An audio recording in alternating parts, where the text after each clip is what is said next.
สวัสดีพี่น้องทางฝั่งไทยฝั่งลาวเนาะมื้อนี้บอยอดก็จะไปร้านค้าเนาะพี่น้องเนาะไปร้านค้าที่อยู่ในแถวเขตป่าเท่านี้นะพี่น้องที่ว่าบอยอดจะไปรีวิวหรือว่าไปถ่ายเนาะเพราะว่าบอยอดก็ได้ขออนุญาตเพิ่นแล้วว่าจะไปถ่ายในร้านเพิ่นว่าจะมีสินค้าไทยประเภทใดแน่เนาะบอยอดจะ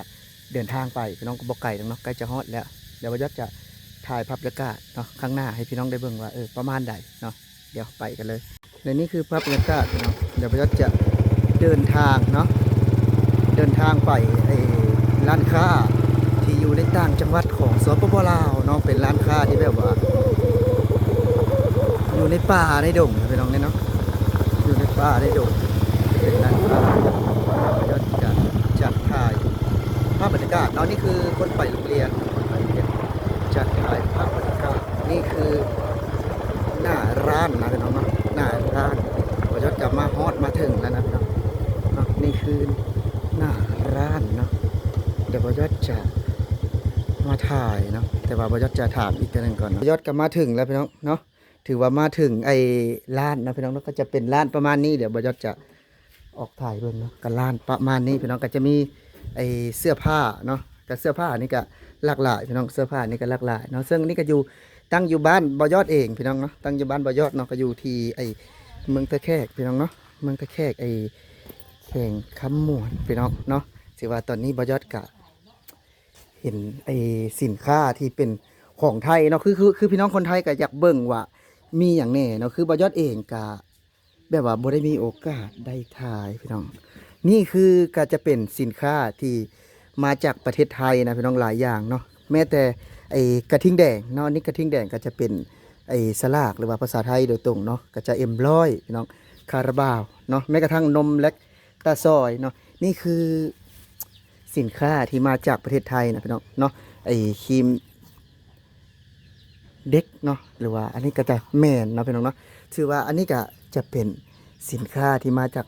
ประเทศไทยคือกันพี่น้องถือว่าหลายอย่างนะพี่น้องเนาะอันนี้ก็คือแบบว่าอยู่ในต่างจังหวัดเนาะหรือว่าอยู่แบบว่าอยู่ในหมู่บ้านที่บ่ยอดอยู่นะแต่ว่าเพิ่นเป็นแบบว่าเปิดขาย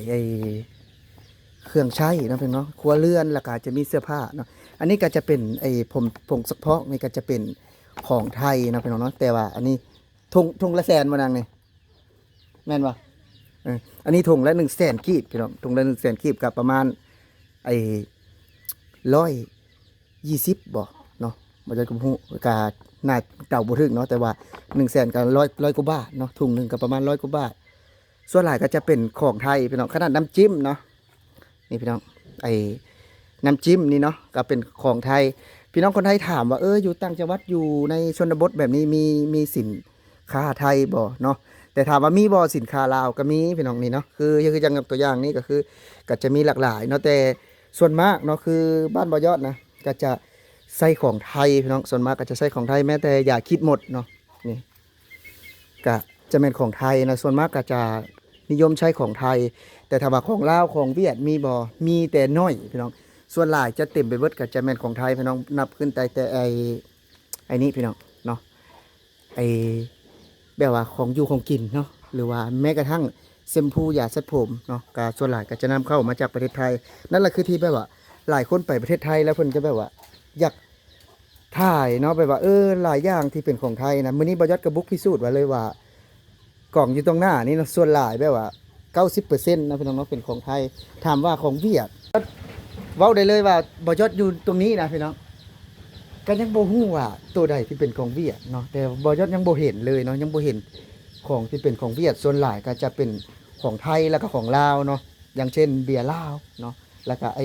พวกเครื่องดื่มเนาะอย่างเช่นเบียร์ลาวพี่น้องเบียร์แบบนี้เนาะคือนี่คือเบียร์ลาวเนาะอันนี้ก็เป็นของลาวแล้วก็ส่วนหลายก็จะเป็นของที่นำเข้าจากประเทศไทยเนาะของที่นำเข้าจากประเทศไทยส่วนมากพี่น้องจะบ่แม่นของที่นำมาจากเวียดนามหรือว่านำมาจากจีนเนาะเพราะว่าอยู่ตามชนบทนี่ส่วนหลายก็คือจะฮู้เนาะคือได้ใช้คือบ่ยอดเองก็ได้ใช้มาแต่น้อยๆเนาะที่เป็นว่าเป็นสินค้าไทยนะพี่น้องที่เป็นสินค้าไทยเนาะอย่างเช่นเสื้อผ้าเนาะส่วนหลายก็คือ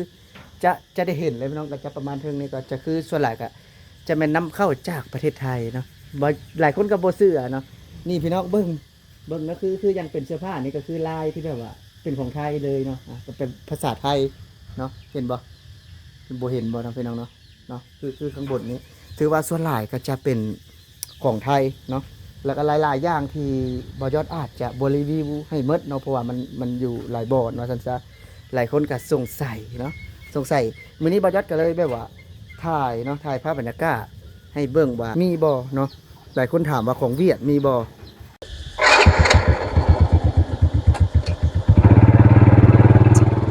นั่นแหละพี่น้องนี่ก็คือเป็นไอ้ร้านค้าเนาะที่อยู่ในต่างจังหวัดของสปปลาวครับมีแต่